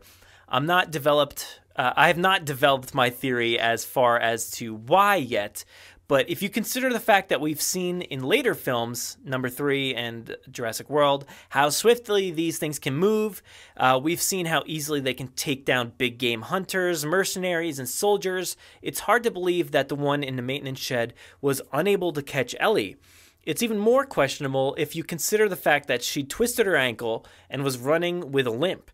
The last time we saw the raptor pursuing Ellie, it was somewhat casually walking. We know from Crichton's Jurassic Park novel, the raptors do indeed play games to mess with the humans, and it is actually Ellie who draws them out. So if this were the case here, what could the raptors' end game be? Was it protecting something in the maintenance shed? Eggs? Or perhaps Arnold's remains? It may have still been feasting on. Or perhaps it was pushing Ellie back into the park. Maybe with the intentions where Ellie would lead them, maybe to more humans. Ultimately, she did. So that was the email there from Luke, which brings up some really, really good points, actually. I never thought that through. I just always assumed it was trying to eat her. I didn't really think that through. That it didn't run yeah. Now, this kind of goes back to one of the last questions, right, from Arjun. He asked, like, what was something that somebody pointed out? Maybe there we are. This could be it. I mean, he brings up a good point. Like, we've seen these things move incredibly, fast. They mentioned it in that movie specifically, and then every other movie, like the things are jumping, leaping through the air. They're like running so fast next to motorcycles, and they're just unstoppable. But on this like walkway, like kind of graded walkway, it gets that shot of like the feet as it's following her. It's not catching up, and it's not catching her. She has a limp. She's dragging the flashlight. So what's going on here? Is it teasing her? Like outside of plot point, I don't really have an answer. Outside of plot point, just the same reason why the little Tim wasn't kicking the gun over closer to them when they were at the door. Plot point. Yeah. But yeah, I agree with that. But it could be interesting to think of it as taunting her, because it wanted to get her out in the open, or it wanted to sacrifice her for the big one. I guess I don't know. Who knows? I don't even know which one's which in that movie. Or maybe trying to lead them to the other humans. That could be an interesting point. The raptors know there's other humans out there. They can smell them. They can feel their fear somewhere. But maybe that's what it was trying to do. That's kind of an interesting point. I guess within story, my probably choice there would be that it was eating the other dude, and it's just like, hey, I want to continue eating. Get away from me. Yeah. Like, get out of my area. Maybe like that, like a pride space of like, I'm eating, you're interrupting me. I want to think that like it had a hard time running on that grate, because there's like all these holes all over the place, and it's like getting its claws stuck in it, and it's like, I can't run too fast. It hurts my nails. Like, it hurts. They're getting stuck. Maybe. That's my theory. Real. It took me a long time to come up with that one. Worth it. Worth the time. But that's a great point. So maybe if anybody else has any theories on that, let us know, and maybe Luke can hear them next time. But thank you, Luke. That was awesome. Mm-hmm. Let's see. We got another one. This one is from, I believe, Dan. Let me read it. What? What is that? Is that you? We're having a look at the Mattel Jurassic World Fallen Kingdom. Huh? Hey, hello? Hello? What's going on here? Victoria? Is that you? Brad? Yeah. Yeah. Hey, how are you doing? I'm fine. What's going on? Oh, sorry. I guess our wires got crossed again somehow. Yeah. Everybody's crossing Jen, my wires. How are you doing? Hey, yeah, I'm here. Yeah. Good. Yeah, sorry guys. Wrong frequency. Yeah. I'm gonna have to get this thing fixed. It's been doing that quite a bit, it seems like. All right, laters. Bye. Some kind of interdimensional thing was going on there. This is happening. I don't know what is happening, but this is happening all too often. The other day, it happened. I was recording the news, and all of a sudden, Aaron is there, and I did not know what was happening. And this has happened before with Victoria. I don't get it. I don't know. Some kind of frequency. Jurassic frequency. Jurassic frequency. That is the thing. That's it's a thing. It's a thing now. Well, I hope she was doing. I mean, like I would have talked to her more, but she's like, I'm sorry, I'm gonna get out of here. But I mean, she's afraid of the mailbag. That's valid. She's like, oh, that's what's happening. I'm staying out of this. She probably thought it was like a regular episode, and she's like, oh, bye. Yeah, she's like, I think Brad's recording right now. I think I saw maybe like a tweet or something about that, but didn't know Jen was there and it was going to be in the mailbag. So, peace out. Yep. So, I was going to read this email here. I don't know why I was messing it up before, but email from Nick. Let's see.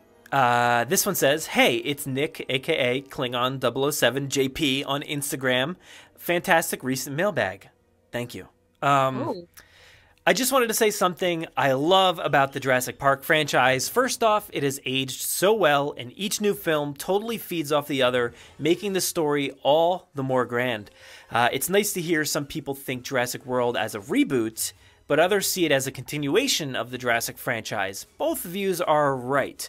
Jurassic World builds off what came in the past and works as a metaphor as it's the new attraction of Isla Nublar, a la the new Jurassic Park.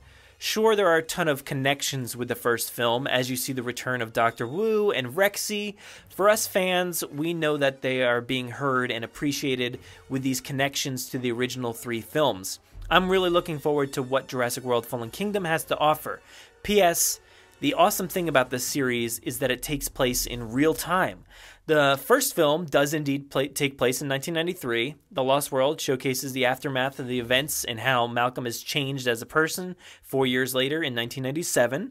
Jurassic Park 3 takes place in 2001, and Jurassic World indeed takes place 22 years after the disaster at Jurassic Park. I am so glad that they didn't reboot the series, but rather create a sequel/soft reboot. It pleases me as a fan. Anyway, great podcast, Brad. Catch you in a Ford Explorer stuck in a tree someday. Wow. How do these people predict the future and basically make questions and comments all tailoring to like one topic? That's basically word for word what we said before in this episode. It's so weird. That's amazing. Everything we have mentioned has gotten brought up. Like, brought? That's not a word. It is now. Brought up. It was brought up. Oh, man. How are they doing that? I don't know. This is so funny. I love it. I think we're just all on the same wavelength, maybe? Maybe it's that Jurassic wavelength? We're on that frequency. Yeah, Jurassic frequency. Yeah, that was everyone. What it was. Now there's like a standard for the rest of these questions to fit in with this topic. We'll see. But I agree. I agree with this. I agree with him. I perfectly said yes. Yeah, it's kind of like a soft reboot. Like obviously they're rebooting it. It's like it's not a remake or anything like that. It's a reboot. They're kind of just like rebooting the franchise, like restarting it, and continuing on with what they previously mentioned. So yeah, he's totally right here. I hear it from different people all the time. They're calling it a sequel. They're calling it a reboot. They're calling it a remake, blah, blah, blah, blah, blah. And I just want to, like, give them that little email there because that explains exactly what it is. And he got it nail on the head there because everyone, they're kind of, like, outside of us, they're kind of confused about what is it in relation. And that he had it right on. That's exactly what it is. And I just want to, like, put that on a billboard and put it outside. Yeah, and I think a lot of people are kind of confused with the terms and reboot and all that stuff. Like, I have seen people use reboot as if, like, none of the other movies exist in a way, like that kind of term. That's not what happened here, obviously, and everybody in this community pretty much knows that. So they definitely rebooted it, just kind of gave it new life. That's basically what they did, because if they had just made Jurassic Park 4... it would have been a little different. They kind of rebooted it, remade the park, did all that stuff. They rebranded it. Rebranded, definitely. Yeah. That's perfect. I'm so happy with it. Yeah. I mean, they couldn't have done it better. Yeah, I hope they, keep influencing it. Obviously, that's what we've talked about this entire episode, basically, like weaving in these old stories and different things. Yeah. So, and we keep talking about that timeline and how everything kind of takes place in the year that it was showcased, but maybe not Jurassic World Fallen Kingdom, so that'll be interesting to see how that plays out still.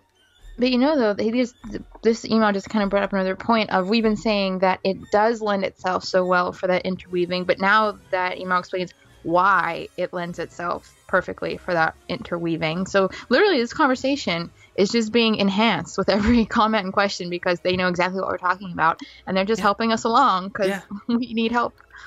Maybe do we say the same thing every episode? Is it like is it just us, like they just know what's coming? Maybe it's a weird thing because we don't remember 7 minutes ago. No, isn't that our time? I've never heard anybody say that before, but it's so right. Yeah. Let's move on here. We got an email. This is a voice memo from Corey. Where is this? I get confused myself. Voice memo. Here it is. Let's take a listen. Hey, Brad and Jen. Corey here. Long-time listener, first-time caller. You know the deal. Now, I may or may not have promised Jen that I would do some sort of Lowry impression whenever I called in, but I just tried to do that out loud, and it sounded more like somebody strangling Jerry Seinfeld than Lowry. So I'm just going to put that one on the back burner for now and talk about my real question, which is about the restricted area.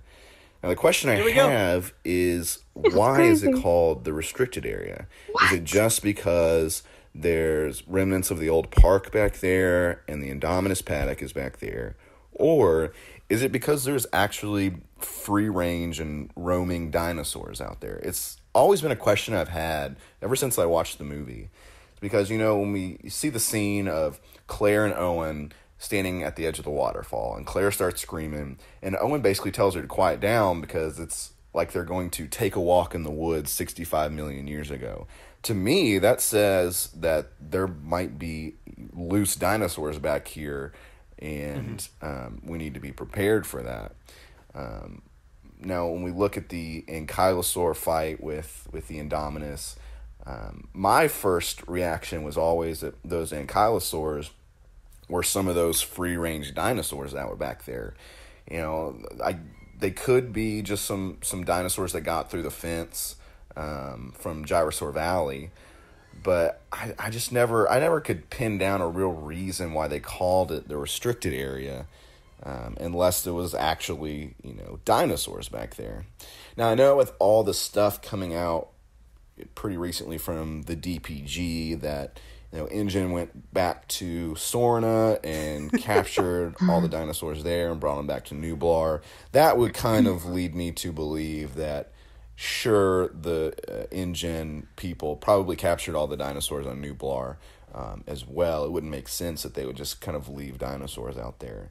But a name like the restricted area, to me, it sounds more dangerous, more restrictive than just saying, oh, hey, there's the old park remnants back there. They have armed guards at every gate from Jurassic World back into that restricted area. It seems like they're prepared if a loose dinosaur got too close.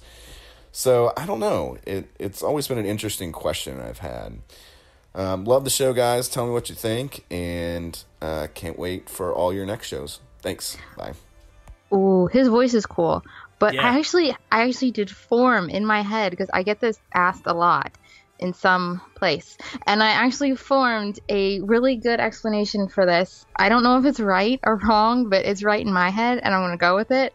And it's that, like, that part is, you know how in every park, every zoo, every theme park, even Disney World, they have the backstage area that only, like, employees can go to. And the reason for the Ankylosaurus back there, like, I feel like they have backstage containments back there, like little areas, and maybe there's like the invisible fences around the Ankylosaurus, and they're just like extra dinosaurs, or maybe they're just rotating them out, because you know how on like Kilimanjaro Safari, how they have that whole area backstage for like the rhinos and the elephants to go to sleep and to rotate them out and to take care of them, the veterinary stuff. Because if you have a zoo or a park with animals, or in this case dinosaurs, you have to have a big backstage area to take care of them, and even maybe introducing new ones, and the new ones that get hatched, and maybe they grow back there. And I feel like the whole restricted zone area is a backstage for the zoo, and I say that in quotes, the zoo portion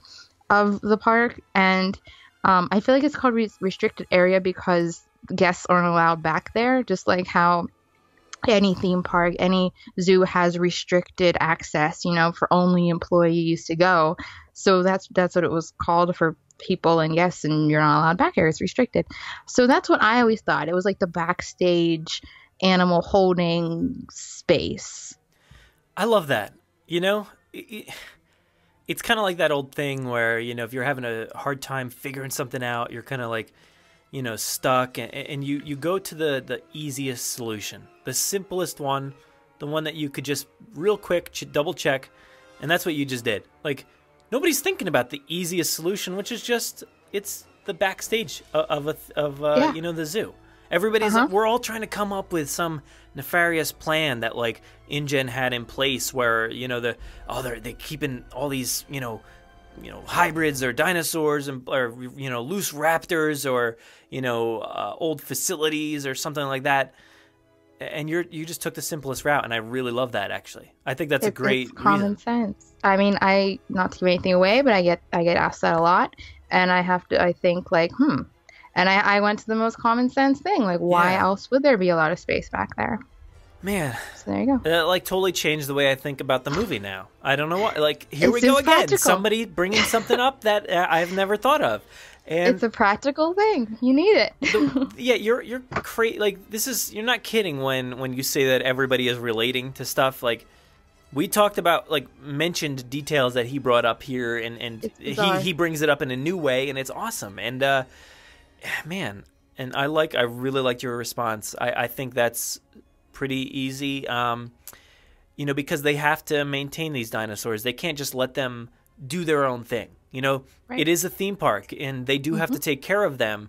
They do have to feed them. They do have to, you know, medicate them and make sure they're healthy and do all that stuff. So there's got to be feeding staged areas in the back, or like the monkey exhibit always has like a door that they go through so they can go inside and chill out inside, but also go outside and do some stuff out there. That's got to be what this is, right? Because I always thought the front, out of the restricted zone, the front is like the show part. It's the on-stage part. But then that whole back section of the restricted zone is just restricted for guests. It's not like restricted for everybody. It's just a guest restriction thing. And then that's where they put all of them to just chill in the back, to bring them in. How they do with Kilimanjaro Safari at Disney. They bring in their animals at night, and they let them in their normal area. And it's just like a nice thing. It's what zoos do. It's what everyone does. That's perfect. I think they're out of the show. That is the best way to describe it. I was gonna try to like come up with something. I was like, man, what could it be? Like, what's a new theory? I was gonna say like maybe there's some, because we saw the description for Jurassic World: Fallen Kingdom. It says something about like a sinister plan or something like that. I don't know if you remember the way it was worded. Something along those lines. So I'm like, man, maybe there's like some plot that they've been kind of planning with the volcano or something out in the distance, like they want to keep people away. but that's just too much. Like, I don't even want to bother with that. And you know those guys that were like on the tower that were kind of like confused as to why there was a Jeep? That's just like the perimeter of like the Main Street area, like that kind of area. I guess keeping like the Jurassic Valley dinosaurs out. But yeah, that was a great question and a great answer. I can't top it. All right. Perfect. Then. Thanks, Corey. Let's move over here to Fede on Twitter. He sent us a bit of information here, so I'm going to read it. He says, some criticize the fact that they built a theme park on an island with an active volcano, and they say it's dumb. I actually think it's a very smart and deep concept. First of all, the majority of islands have volcano activities. Second, I don't remember if in the novel or in the Telltale game, but it was already said that Nublar was... Oh, man. Well, here we go.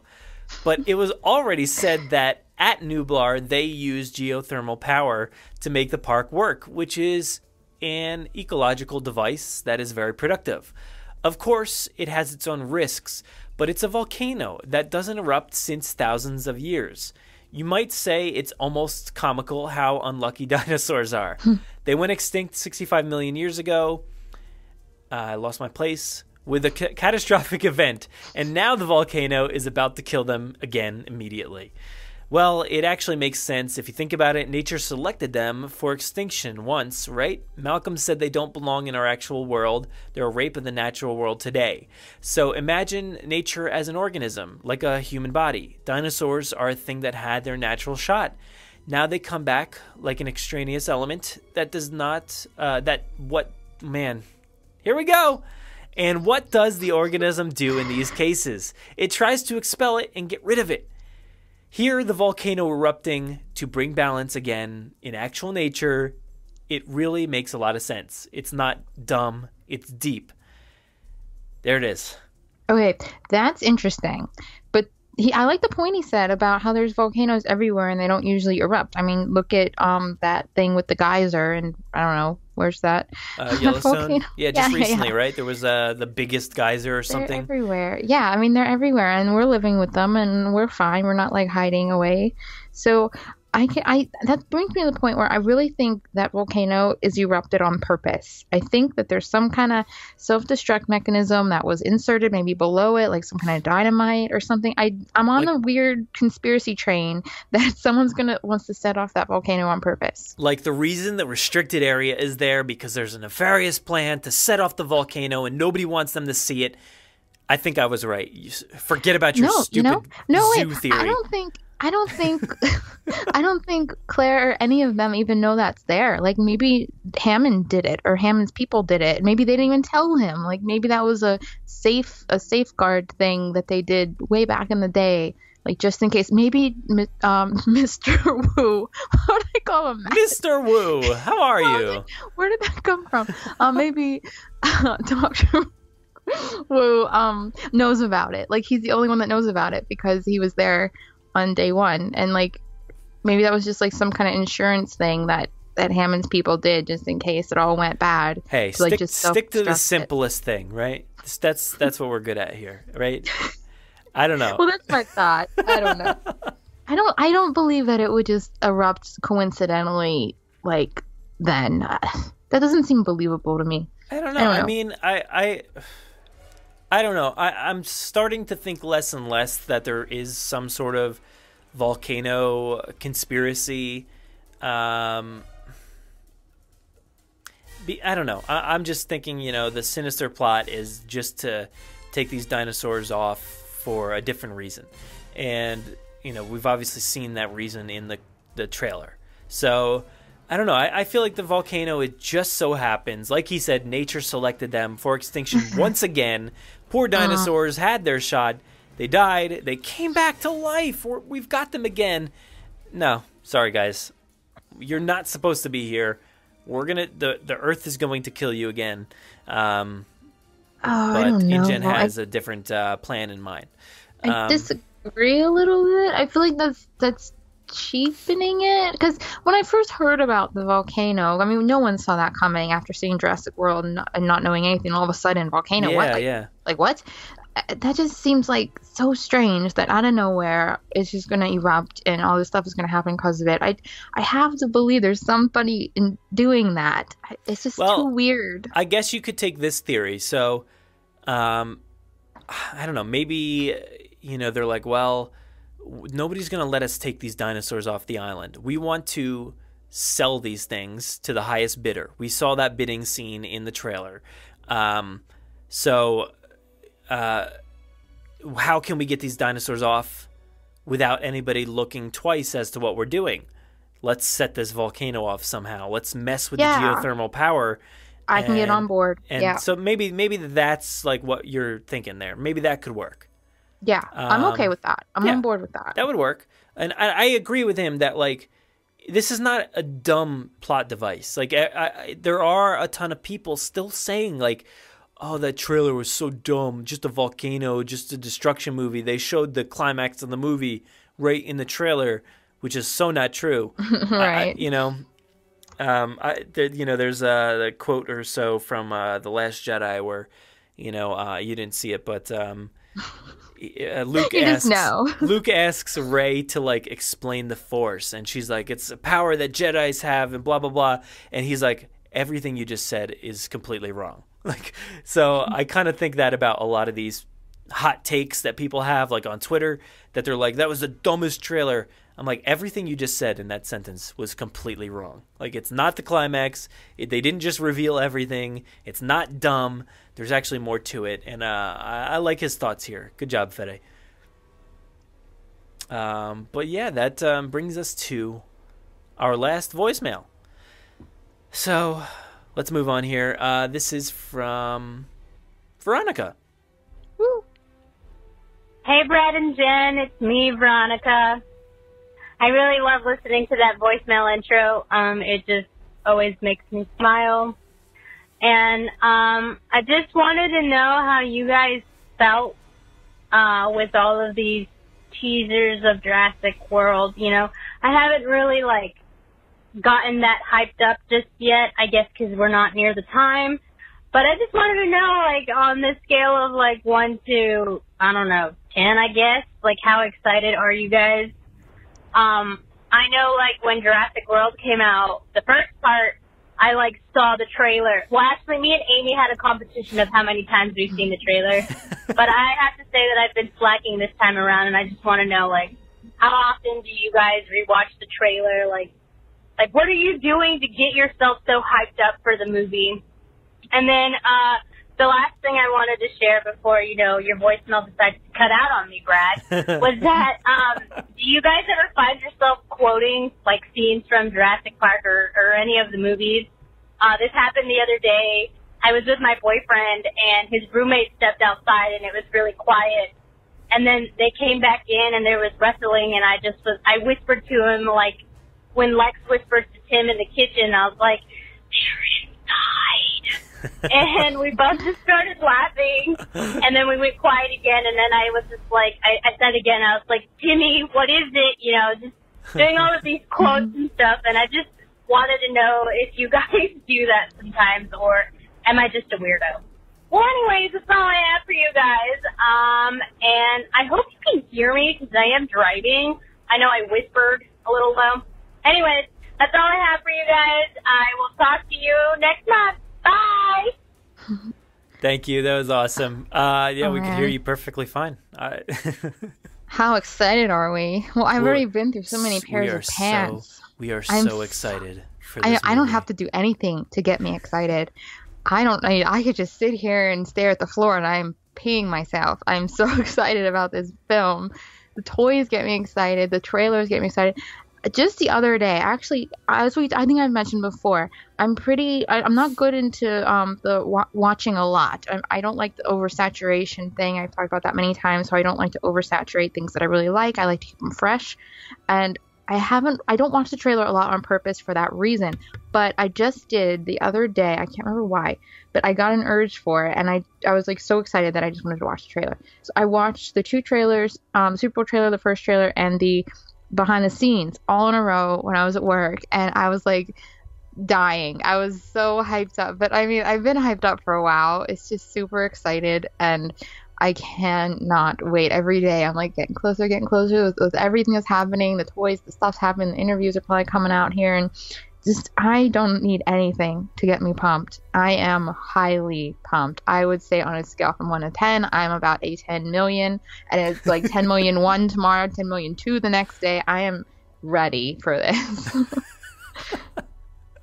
Yeah, I agree. I'm in the same boat. I am so pumped. I actually just saw the trailer again last night as of this recording when I went to go see Ready Player One. It was in 3D, and it was funny because I think there might have been, like, because I don't watch trailers, as you all know, mostly. I don't watch most trailers, aside from Jurassic and Star Wars. I watch those.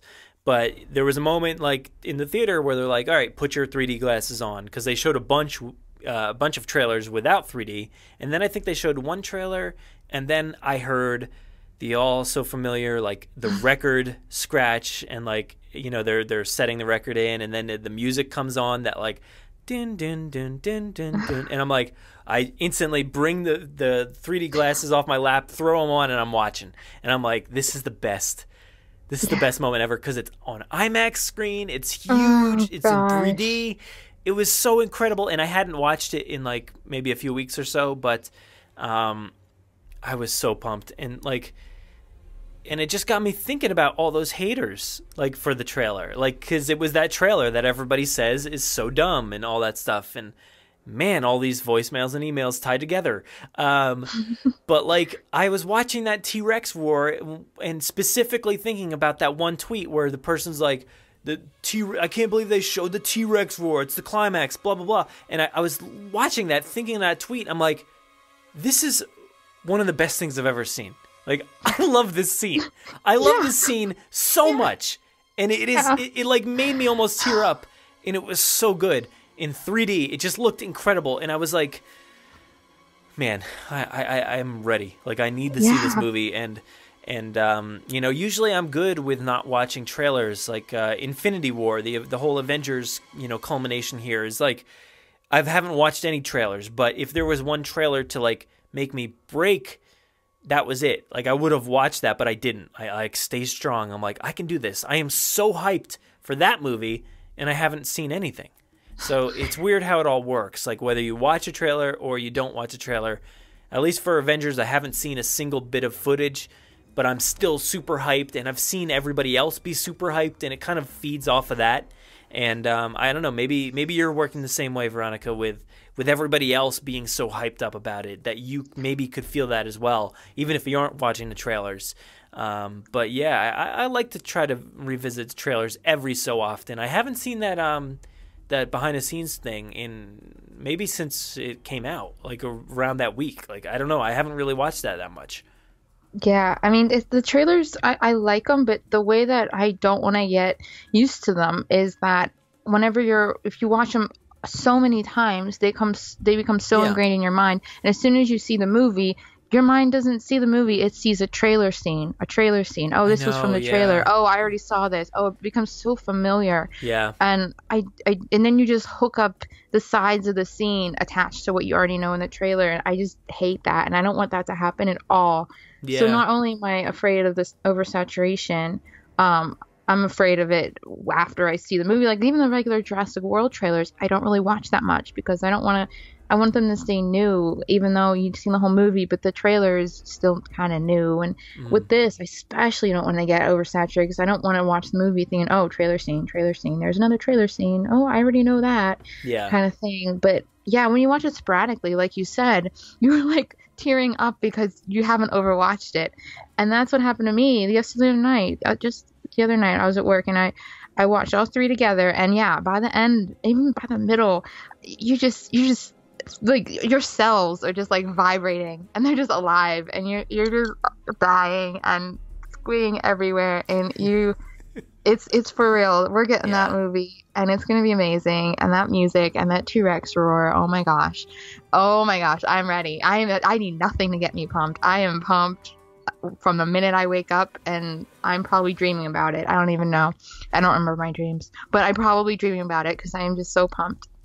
I don't need any pumping up.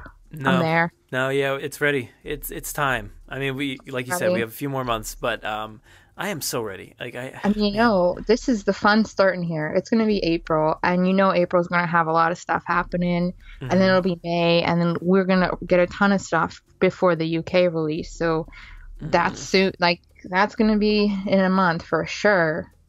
And I hate that UK is getting it first. I know. But we're going to get a lot of promo stuff with that, and there's another trailer coming out next month. This month in April. This month. yeah. So it's coming. I mean, it's picking up. We're getting the Dr. Peppers in the stores, like I said, and the Doritos are coming out, and the toys are going to be coming out. We're getting there. We're almost in the just floating along space here. Almost there. Yeah, and the last bit here about the quotes. Do you use a lot of quotes in your daily life, like anything from Jurassic? I do a lot. I do a lot, and it's fun because in the back of my mind I'm like, but nobody knows it. I do it a lot. I do a lot of Claire things all the time, and I do regular. Me and my dad have a thing where we like just talk in Jurassic Park quotes, so we do that a lot. And but we're aware of it. Sometimes I just do it with other people just for fun, and they have no idea. Oh yeah, I know. That's my favorite thing. Is like, I'm always like, well, there it is. And like I say it like in this like, like very like theatrical way, and then nobody ever says anything. They're like, "Yep, that's it," and like nobody ever responds. I'm just like, just me being theatrical about that moment, and it never pays off. But I love like the puzzled look on people's faces when they're like, "What are you doing?" It's fun. It's fun both times. It's fun when people don't know, and it's fun when people do know, because every time me and Josh go in an elevator, we always go, "How Jim and Erica, how Jim and Erica," every time we're in an elevator. And there's just so many times that you do that. Yeah, it's fun both times when people are aware and when they're not. Yeah, I do that. And of course I'm always like talking to myself. So I'm like, well, now I'm here by myself, talking to myself. So I'm always doing that. And I'm always just like randomly pulling out like my terrible Jeff Goldblum impression and just like kind of like saying things like him. And it's ridiculous. And I don't know.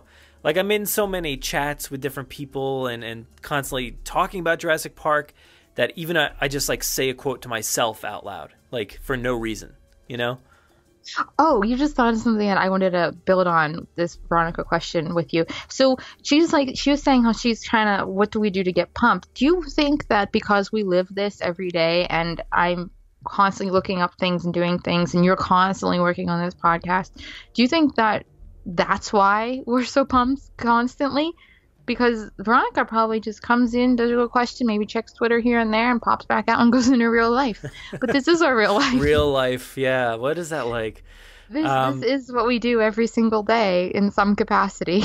No, honestly, I feel like it makes it worse. Like in a way, not too bad, but like you're constantly consumed with it. Like you said, you want to step away and not be constantly bombarded by visuals from the movie. And, I'm that way with a lot of movies and stuff. But Jurassic, I'm like, I have to see this stuff. I can't not talk about it on the podcast. Like, there'd be times when I'd like to not see everything or hear everything, like rumors and spoilers and whatnot. But unfortunately, stuff like that just comes my way. So I'm constantly bombarded with stuff that I'm like, man, I kind of have to, like, step back, gain that excitement again, and not be overloaded, See, this is why I think we don't really watch the trailers that often, because we are in it so much. And if we, and by saving the trailers, it is a form of excitement. So like to watch them whenever you just need that extra little boost of excitement, because it does become so mundane. And yeah, I just tweeted out the other day how I want to clean my brain folds of all the spoilers that are hibernating in there. Yeah, I saw that.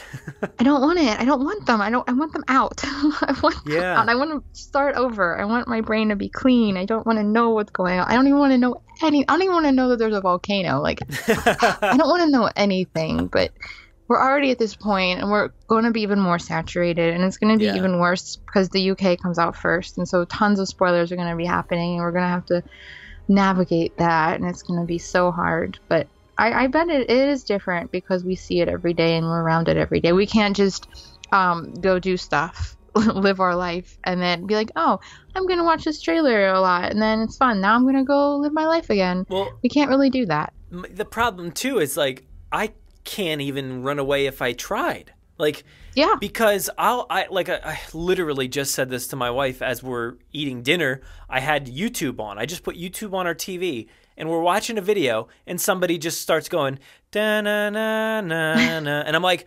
what? Are you kidding me? Like, I'm just watching some random YouTube video and like somebody starts singing it, or it's referenced in a TV show that I'm watching. Somebody says Jurassic Park. I'm like, oh my God, it's everywhere. It's literally everywhere.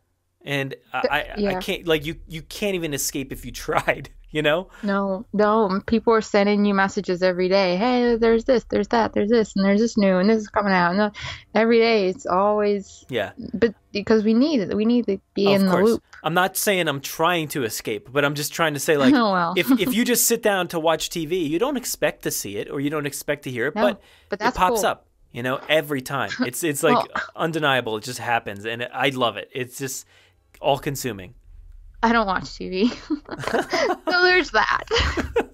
You're safe then. No trailers, no random references. You're good. Nothing. I'm not. It's Jurassic's fault that I don't watch TV. You don't watch TV, but then you go on Twitter where literally every person is talking about it. Yeah, basically. It's an endless cycle. It is, and we love it. Why else would we be here, right? We lost control of our lives. Just how this podcast has never any control. No. We've lost control. Well, an hour and a half later, and our mailbag is done for another month. Thank you, Veronica, for that. Before we go, that was another great installment from you. Thank you so much. But yeah, this is it, guys. This is April, and like you said, Jen, a lot is coming this month. So much to look forward to. And I brought it up recently that we're kind of like taking like the stance of 2 episodes a week. I almost said a month. That would never happen. But 2 episodes a week, which is crazy. Like, and sometimes, who knows, it might even be more, but I hope you guys aren't overloaded. You know, I hope you guys aren't oversaturated. And it's too bad. Because these episodes are coming whether you like them or not, because there's just so much content, so much to talk about, so much to do, so much to think about, and we can't escape it, guys. It's happening. And this is a quiet period here. This is where it's the calm before the storm. Like, we only got 2 more mailbags to go. 2 more chances to submit your questions and comments before we've all seen it, before we all see the movie. There's no end date, because once that comes, then we have infinite amount of mailbags for people questioning the restricted area. Why didn't they show anything about it? Why didn't we see this paddock? Why didn't we do this? Or what is up with this guy? Who is that character? It's never going to stop. Nope. And I'm excited to dive into those. We'll be different people at that point. Our brain will have seen the film and we'll all be different. We'll all be on the other side. We'll all be different people. And it'll be something. That'll be fun time. It's still just April. Trying to temper my expectations, not get too hyped. Oh, I'm hyped. I cannot contain it. We still got a little ways. I don't want to get too hyped too quick. It's not gonna be good. I was hyped on January 1st, 2018. Like when it was 2018, my hype started then, and it's just been building. Yeah, you're right. I'm so ready. I'm so ready. But hey, yeah, we're just to what's the word I'm thinking of? Plug. That's one. To plug some fun that we're doing. We're gonna record a thing on the book soon this month, right? Yes, later this month. We're doing it. We're talking about the book. Yes. So we got a mailbag, and then we're gonna do a book podcast, and then we got the May mailbag. So I'm gonna be around. Oh yeah, you're here. You're stuck. I'm here. Can't get away. Leaving. I'm camping out. In between all those episodes, where can everybody find you? If you still want to find me, you can find me at Jennifer_Lynn89, at the Bryce Dallas Howard Network, at BDH Network, and websites BryceDHoward.com. And that's pretty much, if you want to search for me, there you go. Yeah, well, there it is. There it is. See? It works every time. It always does, all the time. Thank you, Jen, and I'll see you in May. Or April, and then April. May. And you know. See you a lot. Peace out. See ya.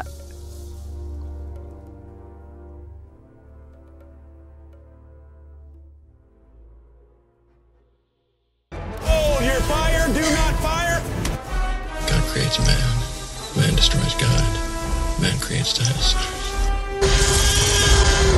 Boy, I hate being right all the time. We're gonna have to drop the can! Are you ready? 1, 2, come on!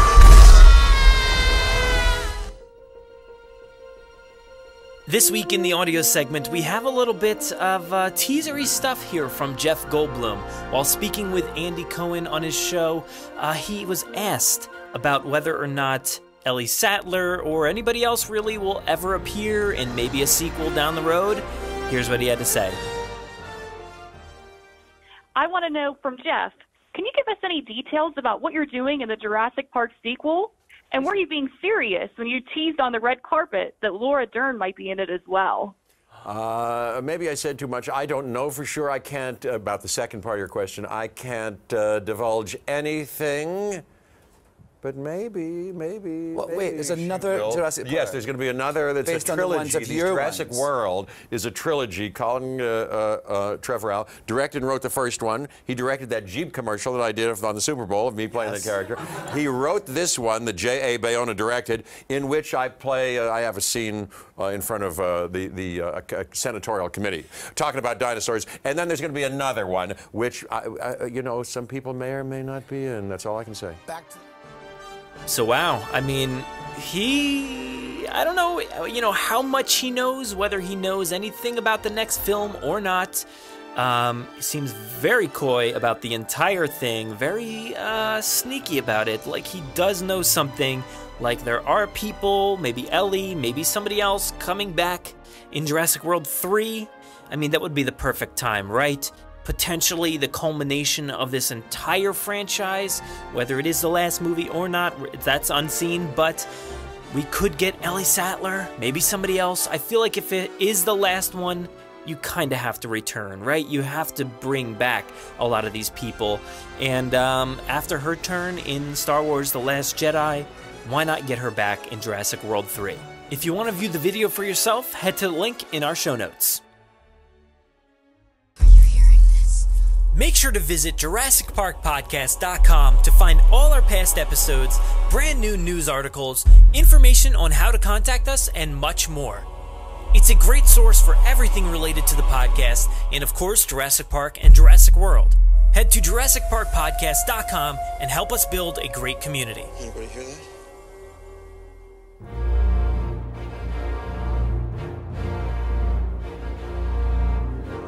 Thanks for listening to the 144th episode of the Jurassic Park Podcast. Of course, a big thanks to Jen, aka Terek, or Barbie something or other, for joining me for another interesting mailbag segment. You all came through again this time, supplied us with another segment of bewilderment and confusion.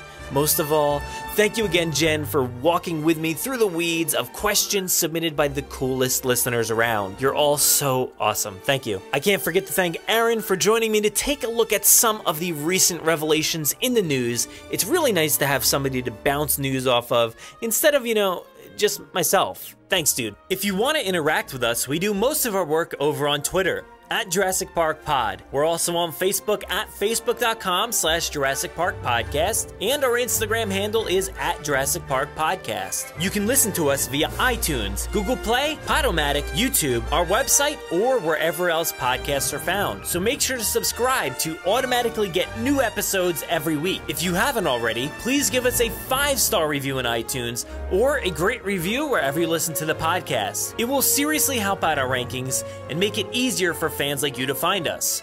We're usually spotted commenting on the Jurassic Park subreddit as Jurassic Park Podcast. Don't forget to check out JurassicParkPodcast.com for all the links you heard here today. If you want to get a hold of us, you can email us with any news stories, MP3s, comments, or if you want to debut a segment of your own, send them to JurassicParkPod@gmail.com. Or you can submit questions directly on our website contact form. If you'd like to record something for the show, send it in to us and we'll feature it in an upcoming episode. If you don't have any way to record, you can give our voicemail line a call and leave us a message. That number is 732-825-7763. Thanks for listening and enjoy.